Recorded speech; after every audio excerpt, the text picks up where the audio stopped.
तर नमस्कार मित्रांनो, माझं नाव आहे फूडी अण्णा आणि इकडे मी 4 रिकामटेकडे मित्र घेऊन बाहेर पडलेलो आहे आणि आमचा प्लॅन झाला की आपण कुठेतरी काहीतरी खायला जाऊयात. सो आम्ही निघालोय आता बाहेर खायला जायला. तर चला गाईज, आपण चाललोय बाहेर खायला. आणि जसे आपण बाहेर पडलो तसं आपल्याला अजून एक रिकामटेकडा मित्र मिळालाय. पण नक्की यांचं काय चालू आहे. त्यानंतर तासभर विचार केल्यानंतर आम्ही ठरवलं की आपण चायनीज खायला जाऊयात. ते पण कुठे, तर आपल्याच मित्राच्या हॉटेलवर, हे म्हणजे मेजवानी किचन. आणि जेव्हा मी म्हटलं की मी व्लॉग वगैरे करणार आहे, तर त्याने अजिबात ओव्हर ऍक्टिंग वगैरे काही केलं नाही आणि वन टेक मध्ये हा टेक घेतलेला आहे. आणि अशा प्रकारच्या काही ऑफर चालू आहे त्याच्या हॉटेलवर. आणि आमचा मित्र आमच्यासारखाच म्हणजेच रिकामटेकडा.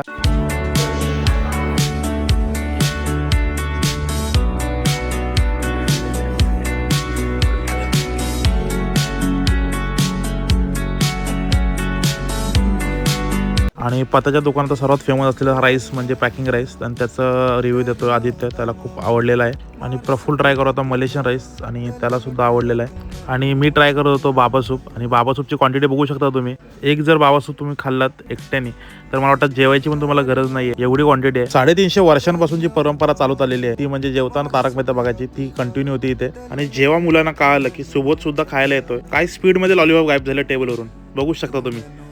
आणि फूडी वगैरे बाकीच्यांचे मित्र असू शकतात. माझे मित्र डायरेक्ट दानव आहेत, दानव. काय हाल केलंय बघा टेबलवर.